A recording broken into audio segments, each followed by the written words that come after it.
você, um cara de 24 anos, enxerga diferente do que nós, com 14 anos, Sim. vimos o rock, certo? Sim. Como você via essas bandas que estavam começando? Ou seja, você via eles como uns garotinhos, garotinhos de merda, brincando? Como era? Não, havia uma discrepância muito grande em relação ao som. Não só em termos de captação de som, porque é óbvio que os discos das bandas internacionais eram muito melhor gravados O primeiro disco do que os discos aqui no Brasil. Era um produtor que não E assim, quem ouve, você que está assistindo esse vídeo, e você vai ouvir os sons das bandas brasileiras de heavy metal que gravaram discos nos anos 80, você vai reparar que havia uma defasagem em termos de qualidade de som muito grande. Por quê, cara? Porque no Brasil, e isso é uma coisa que pouca gente sabe, não haviam pessoas nos estúdios especializadas em gravar rock. Inclusive a gente tem discos de rock brasileiros espetaculares, como é o caso dos dois primeiros do Made in Brasil, Terço, Mutantes, não sei o que, blá blá blá, que são discos geniais, mas eles são geniais por conta da qualidade das composições. Porque de som mesmo era magrinho. Porque naquela época, o mesmo cara, os mesmos funcionários do estúdio que gravavam discos de rock, gravavam discos de samba, gravavam discos de música brega. Você não tinha a figura do produtor especializado em gravar rock no Brasil, ou o engenheiro de som, de estúdio, especializado em gravar rock no Brasil. Além do que era tudo, as mesas assim. Era então se rudimentar. você ficava lá 4 horas, então quando você conseguia arrumar o som, gravava a música, aí Já estava estourado o tempo. Aí vinha uma banda, por exemplo, de samba, ou de... Exatamente. E aí mudava tudo. Aí quando você tentava resolver, eu lembro no primeiro disco que foi legal, porque o André Cain foi o produtor, ele conhecia, era do Voodoo. Ele produziu esse primeiro disco, foi na raça, né? Assim, porque os técnicos mesmo não sabiam o que é isso, heavy metal. Tá? No segundo já não, ele já chamou o Roy Roland, que é um cara que já tinha gravado. A gente percebeu. Aí isso já 89. Aí já tinha uma mudança. Então, foi aí, por exemplo. 89. Foi aí, por exemplo, que depois o Sepultura foi produzido pelo Também, Scott Burns. isso, Então, assim, aí mudou tudo.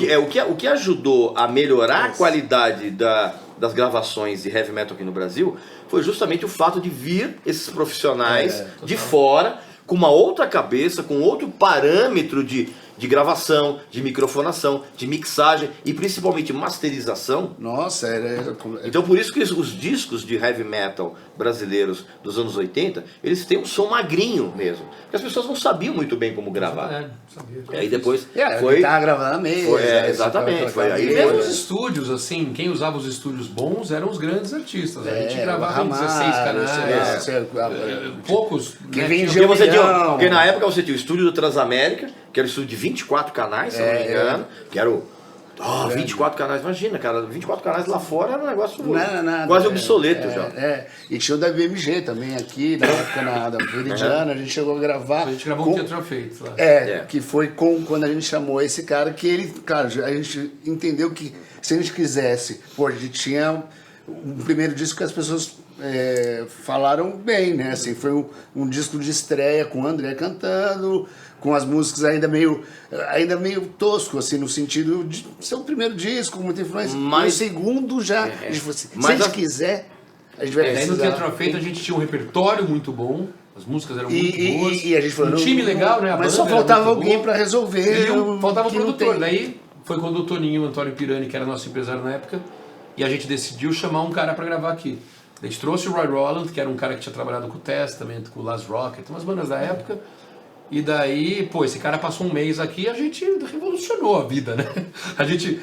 mas aí esse virou uma negócio banda que você mesmo, falou que já tinha... a banda já tinha um negócio que não só pelo André, claro que a gente está fazendo até uma homenagem ao André, mas pela banda em si, meu irmão compõe várias músicas, o Felipe também, eu compus, a gente tinha uma história não só de amizade, de prédio a prédio, de viajar, nessa união dos amigos, aí vai começando a virar profissional, porque você não é uma coisa assim, eu tirei a coisa, eu vou virar aquilo. Você vai indo, aí quando você vê, você já está num outro nível. Você está num outro nível, sem perceber muito, assim. Mas as pessoas aqui no Brasil, e é importante a gente frisar isso, cara, as pessoas aqui no Brasil, começaram a notar que o heavy metal era um movimento significativo, as pessoas que eu falo, as pessoas fora daquele gueto, foi quando o Sepultura estourou lá fora. Ah, foi. Isso daí foi... Aí que as pessoas falaram, olha, pô, tem uma banda brasileira, não sei o que, blá, blá, blá. Até que ponto esse reconhecimento do Sepultura lá fora ajudou vocês a irem pro Japão? Ajudou também. Na verdade, assim, a gente já existia o Viper, já Sim, tinha, sim. já tava tudo e tal.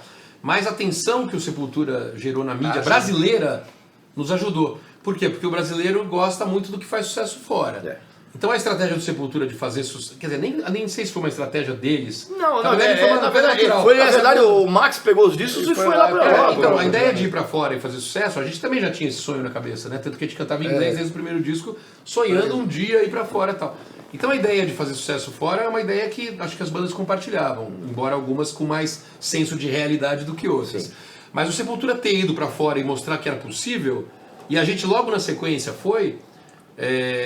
também mostrando que também era possível, e daí uma outra rota, né? Quer dizer, primeiro a gente foi para a Alemanha também, para a Europa, e depois a gente foi em 93. E aí outras bandas foram, o Ratos. Outras bandas começaram aí, então assim, mostrou que era realmente um caminho possível.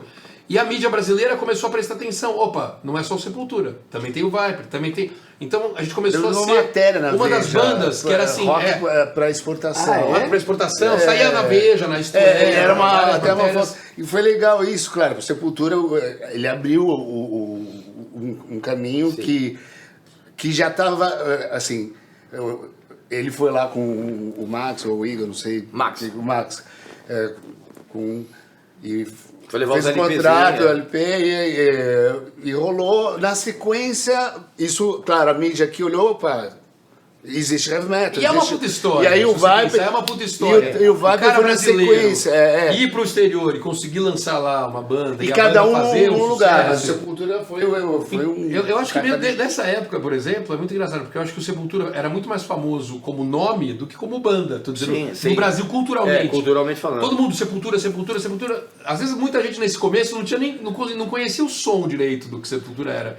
Mas começou a chamar muita atenção. E aí, agora muita matéria, foi crescendo, e aí... Agora, quando vocês foram lá pra fora, vocês foram primeiro, se não me engano, pra Alemanha, não foi? Foi pra Alemanha. Pra Alemanha. 92, a primeira mas assim, mas o que todo... Ainda com o André. Não, sem o André. Sem o André. Não, mas tem uma história... Quando vocês foram pro Japão, vocês também foram sem o André. Sem o André. Mas o disco com o André, que se eu não me engano, acho que é o dia tinha... feito um sucesso absurdo no Japão. Começou com o disco, porque foi assim, só para contextualizar. A gente tinha gravado aqui com o André, o Theatre of Fate e tal. Esse disco foi parar na mão de uma fã japonesa. Nem sabemos como, Miyuki Mikami, uma coisa assim. Eu até vi o nome dela recente, até tentei achar ela. Ela mandou para um empresário na Alemanha, que tinha contatos nas gravadoras do Japão. E esse cara gostou do som, mandou pro Japão, eles gostaram, enfim, esse cara entrou em contato com a gente, o Limb Schnur. Esse cara entrou em contato com a gente, com o Antônio, com o Toninho e tal, e daí falou assim, olha, gostei muito desse disco, queria lançar essa banda no exterior, no Japão. A gente, beleza, tal, só que agora a banda não tem mais... Daí o André quis voltar, a gente ia gravar o Evolution com o André, teve toda uma coisa assim, tudo bem. Então pera acabou num... Não, vamos esclarecer essa história. É legal. Vamos esclarecer. Conta aí. Conta essa história aí. Essa história foi assim. Não, mas foi uma coisa super normal, não era nada de. Não, foi normal, mas isso aí pouca gente sabe.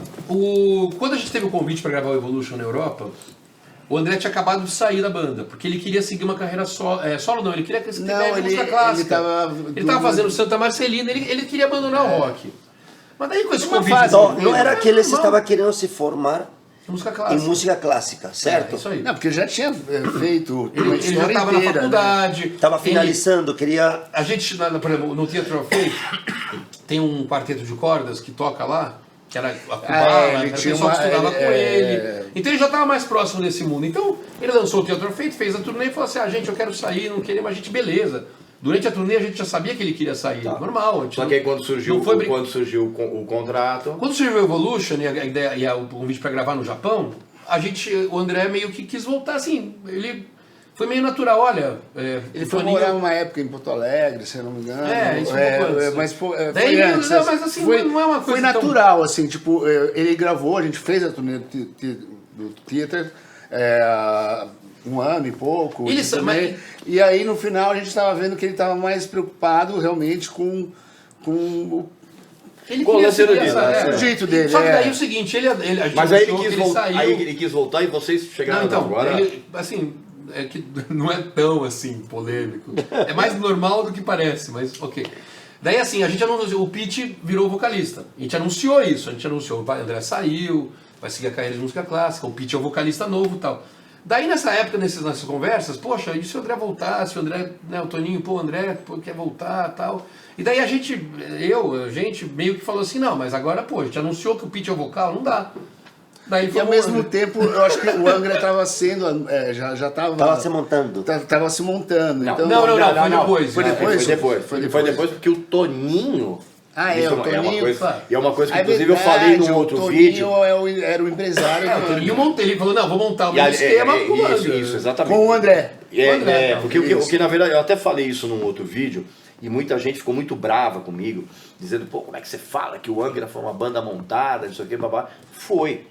O Angra foi montado... Quero te confirmar isto daí, desculpa, mas quero te confirmar isto, porque o Kiko estava aqui sentado, estávamos os três conversando, inclusive gravamos, que está no canal do Kiko, que em breve vai sair em algum momento, falamos sobre isso, e o Kiko confirmou, sim, é verdade, foi uma banda como que saiu natural de montar. O Toninho deve ter pensado, então, eu pensando como empresário, tá? Já que o André não vai entrar no Viper, mas eu tenho um grande cara aí, então eu vou montar uma banda. E o mercado japonês estava muito aberto para o tipo de sonoridade que vocês estavam fazendo com o Viper. O que nós vamos fazer? Vamos pegar o cara que saiu, montar uma banda em volta e fazer aquilo.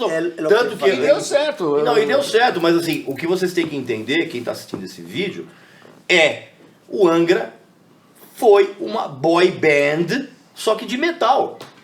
Ela foi montada para catalisar o sucesso que a sonoridade do Viper com o André Matos tinha obtido no Japão. Na verdade, se você vê o primeiro disco do Angra, que é muito bom, excelente. Não, eu não acho. Mas assim, ele é muito... O Holy Land é sensacional. Não, o Holy Land, o segundo. O Angels Cry não, o Angels Cry é muito... Qual é o primeiro? O Angels Cry? O Holy... o Angels Cry eu acho muito derivado. Bom, de qualquer forma... o primeiro é bem parecido com o que o Viper era. Tem músicas muito parecidas que a gente falou assim, é muito parecido. Mas, Carry On é uma música que podia estar no disco do Viper. Ela me lembra muito música. Mas isso é uma influência que o André também levou do Viper e a banda toda. E claro, quando foi pro Japão, quando o André, tem um projeto Angra, ou sei lá. Vamos seguir essa linha, porque isso lá que você falou. O Viper foi fazer um show mais pesado. E quando rolou o Xamã, a mesma coisa. O André sempre foi mudando. É uma característica que eu sempre vi do André. Do André, desde o Viper, desde a época do... Isso a gente vê... Não, com 13, 12 anos você não ia perceber isso. Mas com o tempo, ele começou o Viper, voltou e a gente era amigos de infância, de tudo, né? De viagem, de coisa, de acampar para ver o Cometa Halley, sei lá. Sabe? Até fazer banda. E aí, com o tempo, claro, cada um vai por um caminho, ele gravou com... A característica que eu quero dizer em relação ao André é que ele foi mudando. Então o Angra, ficou um tempo, não sei quanto tempo durou, 9, 10 anos, 8 anos. Aí veio o Xamã, depois veio os projetos com o Virgo, que é ótimo, com o Sacha. O Virgo. Nossa! Aliás, inclusive, o Virgo, pra mim, cara, foi a melhor coisa que o André Matos fez na carreira. E eu lembro ele indo em casa, mostrando, olha, eu tô pra lançar. A gente sempre quando, inclusive na época do Xamã, isso é alguma coisa que ninguém sabe, mas ele falou assim, tô na dúvida de um nome. Isso ele já não tava mais no Angra. Aí já nos conhecíamos. A gente era amigo, exatamente. Quando eu cheguei aqui no Brasil, e foi na época que a gente saía. Lembra? E aí, sabe, ele estava pensando em nomes, aí ele falou, eu lembro até num lugar que vende pizza aos pedaços, como é que chama? Pizza aos pedaços, na Augusta, ali. A pizza parece que é um elemento comum na história de vocês, né? É um elemento sempre presente. Pizza e azeitona. Não, mas só para não perder o fio da meada aqui, Barão, essa eu acho que sempre foi uma virtude e, às vezes, uma procura por um novo som que o André tinha. Ao mesmo tempo, eu tenho que deixar assim, bem claro também que meu irmão, o Pete, é um grande, sempre foi um compositor que o André mesmo, assim, não, ele não fez música só pro Viper, mas como pro Capital mesmo, depois da meia-noite. Ele sempre foi um compositor muito prolífico.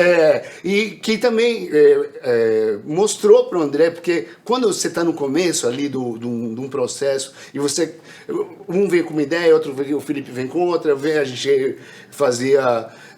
um mostrava um som e eu acho que e quando foi o Theatre of Faith, claro que foi, a gente mudou o som, trouxe um cara, a gente quis levantar essa história do Power Metal, e aí quando o André sai, ele faz o Angra, levando toda essa bagagem. Porque uma coisa que é interessante, as pessoas acham que o Theatre of Faith, a parte clássica, tem a ver com o André, e na verdade não, tem a ver com o Pete.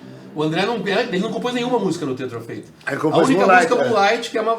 mas assim, a influência toda é acho de todos, né? Não, mas por exemplo, Prelúdio... Mas são clássicas. Então, mas é muito bom você esclarecer isso, porque pra quem ouve o Viper, por exemplo, acho que toda aquela parte, aquela aura iludida que tem... Então, na verdade, veio de todos nós, porque a gente estava ouvindo muito Queen, ouvindo muito Marinho. Minha mãe era professora de piano. A gente estava ouvindo muito Marinho, a gente ouvia muito os arranjos, o André sabia... colocar os violinos, ele era pianista, então tem tudo a ver. Também. Pianista, né? Tem tudo a ver. Agora, mas assim, a parte de misturar mesmo, a parte clássica das composições, era do Pete, porque ele era o compositor principal desse disco. Ele tinha então, 70% eu acho que realmente o André assim. também ele viu ali assim, aquele som e falou assim, opa, peraí, aqui tem alguma coisa. E ele sabia também muito da música clássica. Só que tem uma coisa, cara, quando o André sai e vai pro Angra, boy band,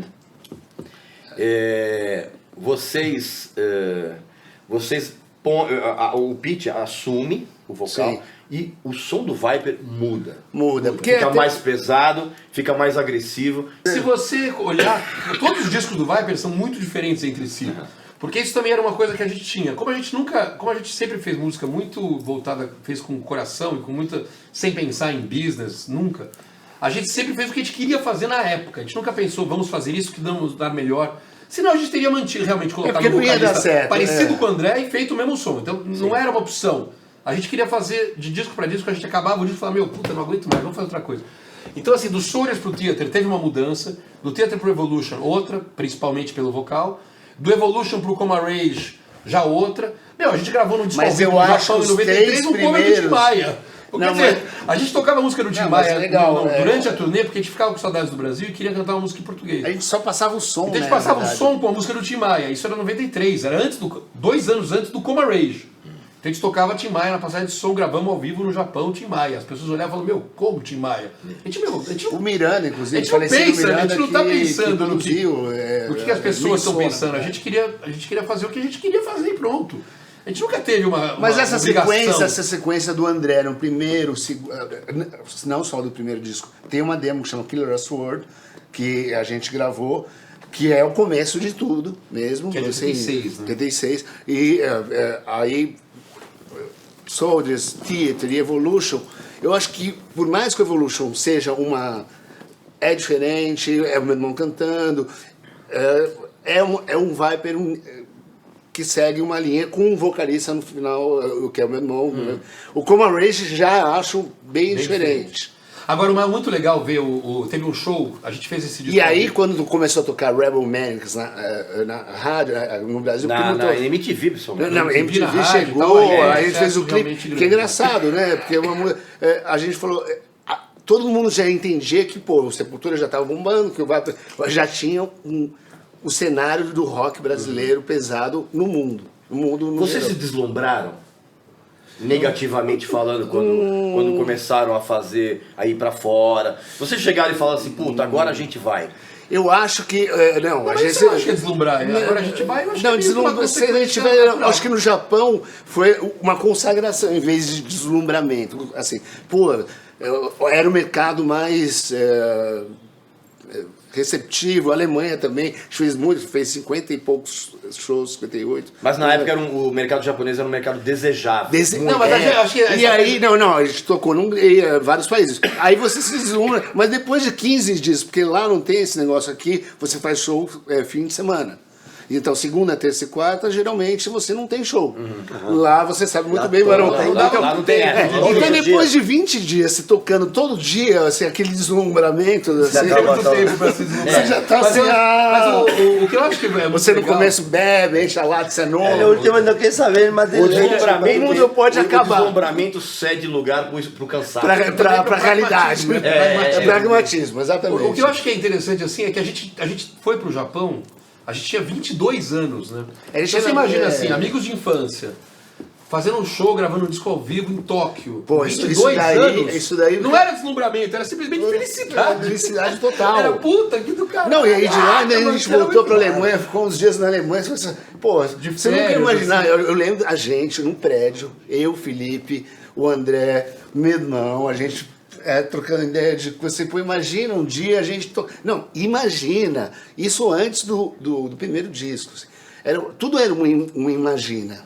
Era tudo uma, assim, pô, a gente projeção daqui... do que poderia Não, mas ser. imagina Ir é pra fora impossível. era legal, O impossível, assim, nesse sentido, depois que você vê, claro, em partes, você tá lá em Tóquio, em Osaka, né, que fala lá, né, você fala, pô, deu certo, isso é legal. Aqui, cara, né? e é como você vê que o André também seguiu outro caminho, foi mudando, você está falando, a gente nem acabou esse disco Virgo que ele fez, que foi depois do Xamã, se eu não me engano. Não, foi antes. Foi antes. Foi antes porque foi... Perdão, vou completar essa parte aí.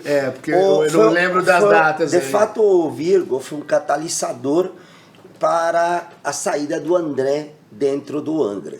Foi naquela época, em 1998, verdade. que inclusive foi assim que conheci o Angra, e me lembro dele ter falado, cara, estou fazendo um álbum que vai ser diferente, eu quero fazer na onda É verdade, Queen. você tem razão. E aí eu te conheci e a gente escutou juntos no apartamento do André, quando ele colocou o álbum e falou, esse vai ser nosso álbum. E me lembro, estávamos escutando lá, saiu com aquela época. Só que aconteceu, o André... Ele já fazia vários projetos com o Sacha, né? Sim, o Sacha já estava começando a produzir. Ele tinha feito as orquestras do Angra, do Salmo. Uma curiosidade, o Sacha, só pra você saber, o Sacha é o cara que faz os backings de Everybody. O Sacha, pra quem tá lá, o Sacha Pipe, que é o... Ele faz os backings uma banda. do Evolution. Ele e o vocalista do Heaven's Gate gravaram os backings. Então, para você ver como ele vai indo. Então, como Então a gente apresentou o Sacha. Exatamente. É verdade, E aí olha. nesse conjunto da história, quando ele grava o Virgo, que ele recebeu uma grana forte, ele e o só que aconteceu, não vingou o álbum. No Virgo. No Virgo. E o que aconteceu? E era um álbum fantástico, só que possivelmente fora da época do que se estava esperando. Então, na verdade, o que Ele acontece... tinha essa coisa de mudar. Não, o que acontece é o seguinte, cara, isso é uma coisa que realmente precisa ser dito. O público que gosta de metal, ele é o menos afeito a variações de estilo. Certeza. O público de metal raramente ele aceita, ele embarca na viagem de um ídolo dele quando o cara sai fora daquela casa, daquela caixa que ele está rotulado. Um exemplo grande disso é o Two, que é aquele projeto do Rob Halford com o John Five, que é um projeto de metal industrial que é espetacular e que foi absolutamente execrado pelos fãs do rap. Então, assim, o Virgo sofreu o mesmo tipo de preconceito. E aí que aconteceu? O André, ele entrou realmente num sentimento de perda total, porque ele não estava mais no Angra, não queria estar no Angra, não queria. O álbum que ele sonhava, do jeito que ele pensava que era o Virgo, não deu certo, e o mundo caiu. E naquela época, Ives, que é o que lembremos, você naquela época não tinha banda, e o que acontecemos? Ficamos aqui em São Paulo. Ele gostava de paraglider. Exatamente. O que a gente precisa falar é o seguinte, cara, que o fracasso do Virgo é um fez com descasso. que é um descasso, fez com que o André montasse o Xamã, e o Ritual, que é o primeiro disco, é uma extensão do Holy Land do Angra. Vou contar isso porque eu fiz parte principal dessa história. Saímos em uma balada nós três e o André bebeu muito e acordou no dia seguinte de ressaca mal, me lembro.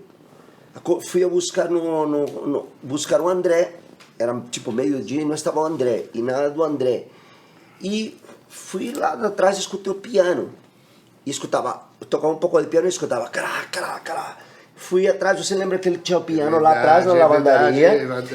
Eu tenho um quartinho onde ele guardava seus CDs. Impressionante. E aí ele pegou, e eu cheguei e estava quebrando todos os CDs que ele tinha ganho, e pegou aquele álbum de ouro que ele tinha do Angra e quebrou. E quando eu encontrei naquele momento, chorando, aí me lembro desesperado, cara, e eu tentando ligar, aí peguei, ele chorando, ligava pro Ives, o vídeo não estava em casa, meu, aí um desespero eu chamei e falei assim, André, cara, não, eu não quero saber mais de música, não quero saber mais de música, não quero saber mais de música. Tinha essa parada. Mas era um cara perfeccionista, você vê que ele tinha ali, nesses álbuns, Mas ele era um pouco bipolar. Então, ele oscilava essa muito, mudança, né? eu não sei se foi diagnosticado, mas assim, nessa mudança de banda para banda, foram escolhas. Então ele às vezes ele amava o disco e que, né, se é bipolar, se ele não tinha esse... Eu acho que não era. Ele às vezes cansava do projeto que ele estava fazendo. Aí que se decepcionava. Se decepcionava muito rápido. Então o que aconteceu? Isso, decepcionava muito Saímos rápido. na noite, nós três. Me lembro muito bem desse, cara. Saímos na noite a comer uma pizza de novo. A pizza, né? A famosa pizza, aquela que dava. Pizza. E aí, eu falei, cara, vamos montar uma banda. Temos que montar uma banda. Você começou a pilhar, falou, sim, cara, tem que montar uma banda, André. Porra, você quer, tem que montar uma banda. Aí foi, no dia seguinte, ele falou, cara, mas quem podemos montar essa banda? Puta, eu sei que o Ricardo está querendo sair da banda, eu sei que o Luiz está querendo sair da banda também, do Angra. E aí que veio... Aí falei, então vamos, cara, vamos chamar eles. Mas o Luiz já tinha saído. Eu acho que o Luiz e o Ricardo já tinham saído. Não, você acha que... E aí o Luiz e o Ricardo estavam ensaiando já, mas eles não tinham saído, tipo, não tinham soltado que tinham saído. E eles começaram a ensaiar entre eles, e aí que se gestou toda a história do Xamã. Agora, no que você falou, o conceito do álbum, do primeiro, do Ritual, foi muito influenciado, sim, pelo Holy Land. Por Holy Land, porque que foi influenciado pela... E o André queria cantar diferente. André não queria mais cantar agudos, tanto é de que ele se esforçou pra caramba para cantar um pouco mais grave no álbum. E cara, e saiu o Xamã. Eu me lembro, no princípio também, eu me lembro dos primeiros shows. O primeiro show, a turnê começamos por Porto Alegre. Cara, era só 200, 300 caras. Às vezes... Fuimos a Camboriú, que é o segundo show, 100. Curitiba, 400. Quando eles lotavam com Angra, eram arenas grandes. Então, a banda quase decepcionou. Mas assim... E em 7 meses o álbum estourou. Ele gravou uma música da Kate Bush, que eu acho uma grande música. Wuthering Heights, né? Olha só. Wuthering Heights. Wuthering Heights. O Pete mostrava a Kate Bush pra ele. Ele mostrava, então, voltando até esse... Que é uma cantora espetacular. Que não tem disco ruim. Não, eu conheço bem, assim, porque além de... O Pete mostrou pra ele, na época... Então, não encerrando o ciclo, mas assim, quando ele quis voltar pra uma banda, na época, que ele passou, e você foi empresário, e você viu isso tudo acontecer, e a gente viu, esse negócio da gente ter começado junto, eu acho que também pesou nele, quando foi a volta do Viper, 2012, que era para ser 5 shows, virou 40. E depois da morte dele, assim, claro, você é pego de surpresa, a gente ficou, acabado mesmo, assim, porque A gente via, a gente se encontrava aqui ou Aqui, ali, ó, várias muitas vezes. vezes aqui. É como a perda de um irmão, né? Irmão, exatamente. E aí eu começo a ouvir, quando eu ouço o Viper com ele, essa versão que o Pete mostrou, falou assim, eu gosto muito dessa música. E quando ele gravou, ele me falou, eu lembro quando o Pete mostrou a Kate Bush, ele não conhecia, não, essa era a música mais famosa, mas então eu achei legal nessa volta, e quando teve a volta, e depois ele, não sei quais projetos ele ia fazer, porque ele mudava de projeto constantemente. Tanto é verdade isso, que depois do Ritual, o Xamã gravou pra mim o único disco que eu consigo ouvir do começo ao fim com prazer, que é o Reason. Que é um disco que foi execrado pelos fãs. Porque é diferente. Porque é diferente. Então, por isso que eu falo. O André me pediu para escrever o release desse disco. Mas esse disco é ótimo. Você procura, esse disco é ótimo. Só que é um disco, adoro. Só que é um disco que ele tá muito mais próximo do Paradise Lost do Sisters of Mercy do que. Tanto que, inclusive. Tanto que tem um cover do Sisters. Tem um cover de More no disco. Então, e mais uma vez o público renegou. Por quê? Porque não era parecido. Era a mesma coisa. Então, essa era uma situação que o André, ele tinha muito. Era engraçado, porque dentro do frágil que o André parecia, ele gostava de levar riscos. Cara, em muitas coisas. Era uma coisa louca que ele tinha. Ele gostava de se arriscar e depois mas triste. Mas ser artista isso. Exatamente. É por isso que eu digo os discos do Viper de estilo pra estilo. A gente não queria fazer a mesma coisa. Tem bandas que fazem a mesma coisa. E é legal, esse DC é legal. Mas que a gente não conseguia. Que interessante, eu quero refletir sobre esse assunto, porque muitas pessoas gostam de falar, não, é o melhor álbum, e eles não entendem que a necessidade do artista, eu percebo constantemente. E a gente via nele isso muito.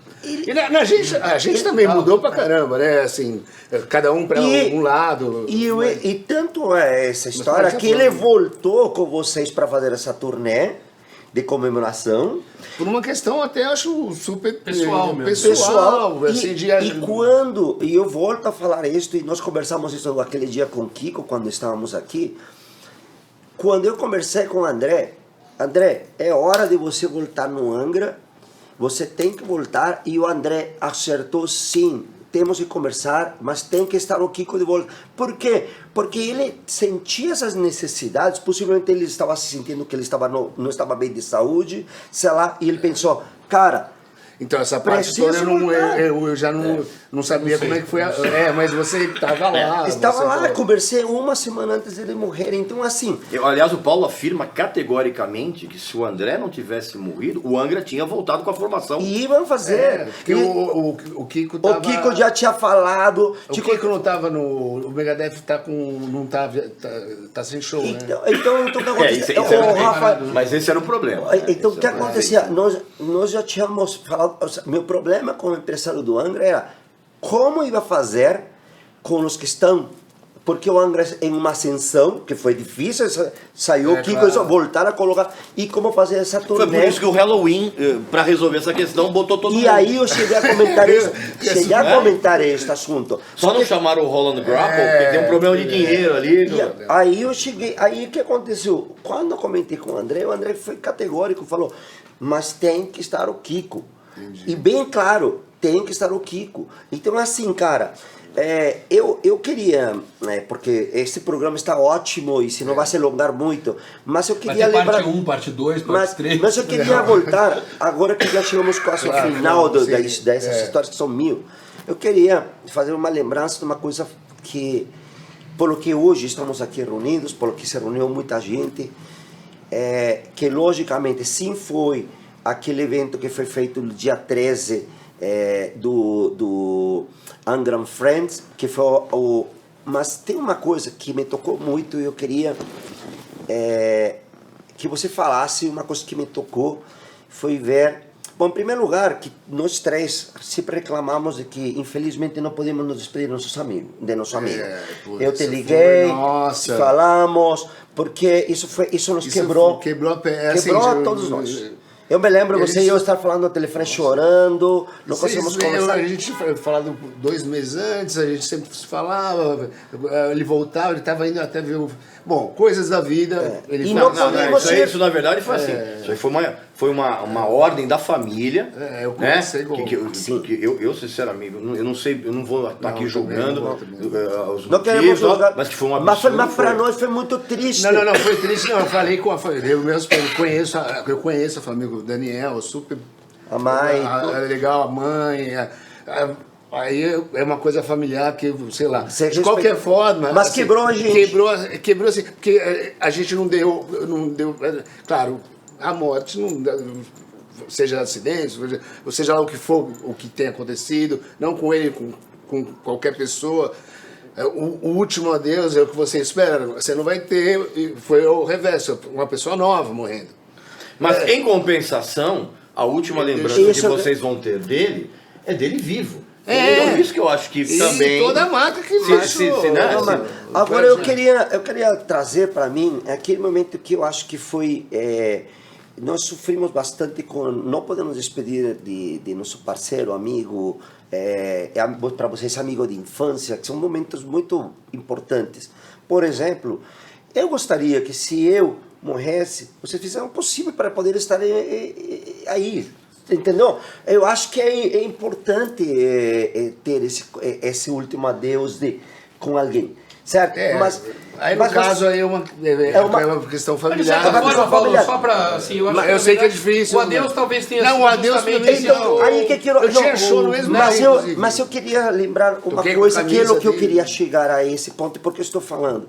Eu acho que aquela missa que vocês criaram é um adeus. É aquela missa que foi, eu acho que o que nos deu a todos nós aquele adeus e aquela paz. Isso é o que eu queria falar. E eu queria te falar porque as tuas palavras, e aqui infelizmente não pude estar justamente naquela missa que queria, inclusive te mandei uma mensagem, mas quando eu vi as palavras que você falou e vi também o Rafael lá tocando o violão, que Rafael também não se via com o André há anos, mas cara, aquelas palavras que você falou, eu acho que significou tudo o que eu queria ter falado, e você colamos de novo. Eu não estava, mas eu vi. Por isso que na minha lápide estará escrito, aqui jaz Regis Tadeu, absolutamente contra a vontade.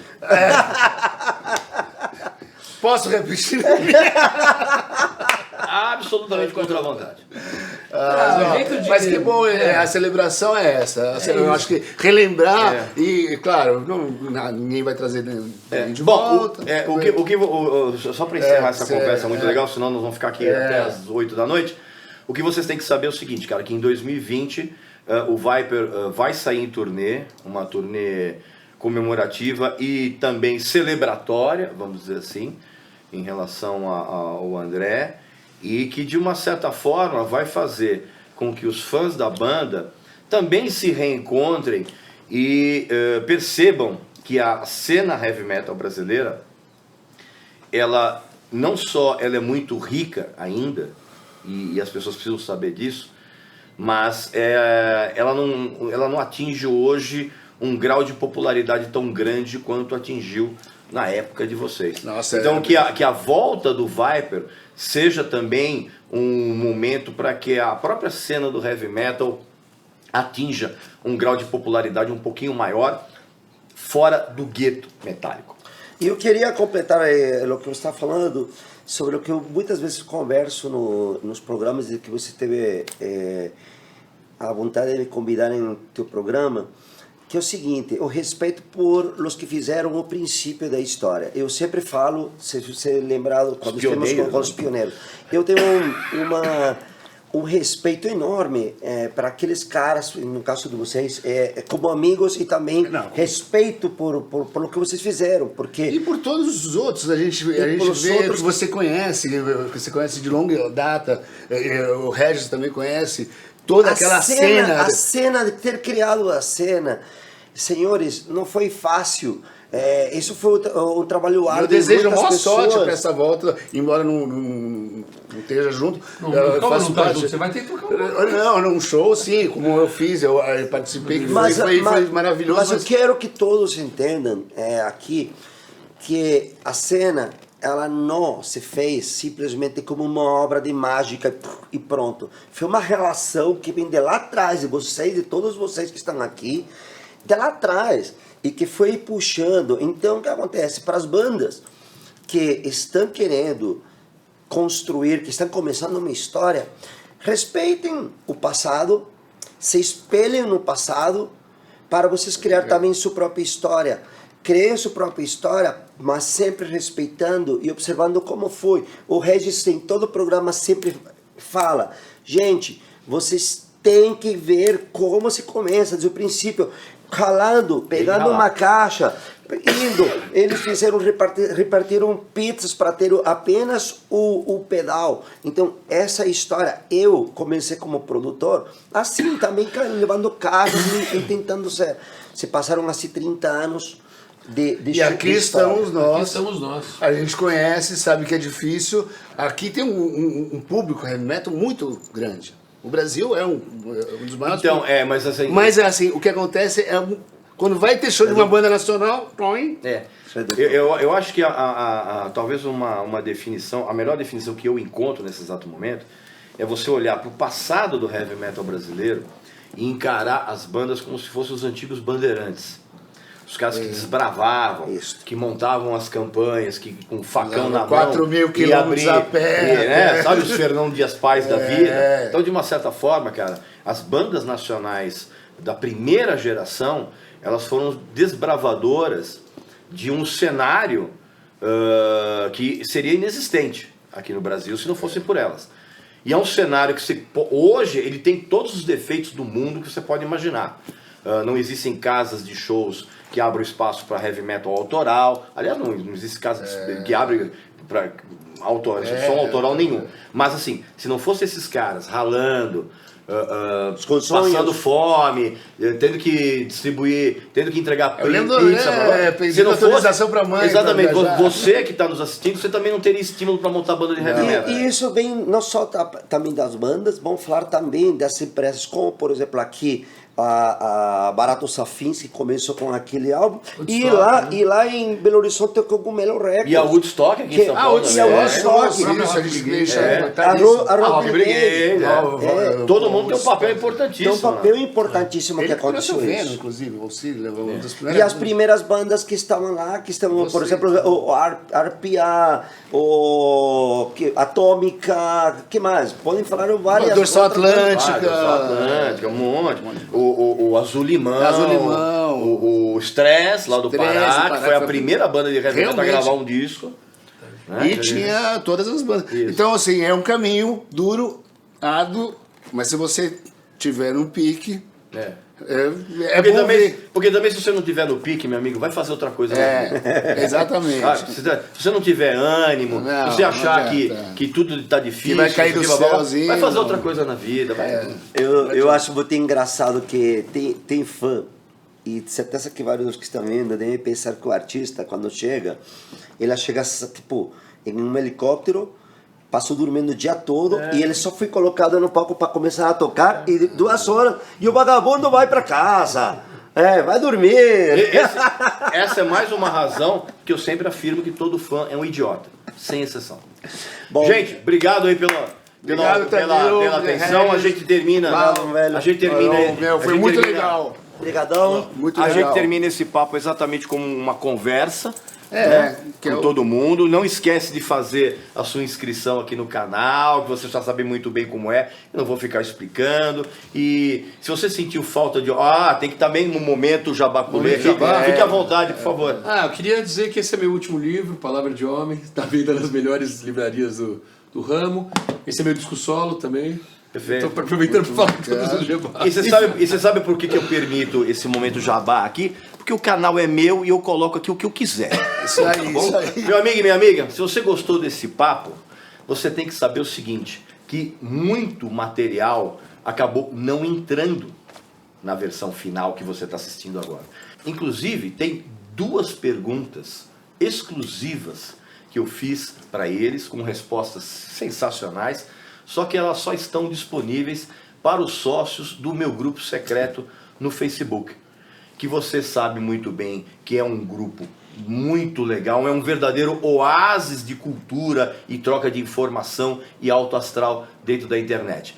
Como é que você faz para se tornar sócio? É muito simples, basta você ler o link que está aqui embaixo. Você se tornando sócio, você tem acesso a todo o material, textos e vídeos inéditos, inclusive trechos de entrevistas inéditos, exatamente como o que eu acabei de fazer com esse pessoal aqui, muito bacana. Quer sortear um desse no seu grupo secreto?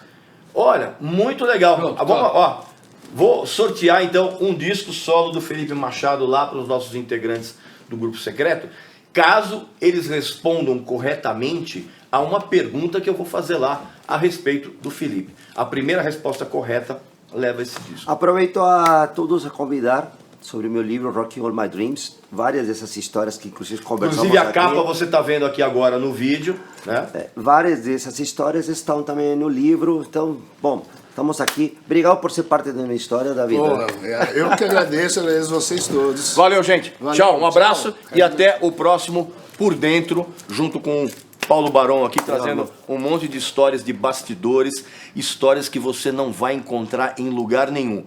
Como, por exemplo, o lance da entrega de pizzas. Isso você não sabia, né? Um abraço para todo mundo. Até mais.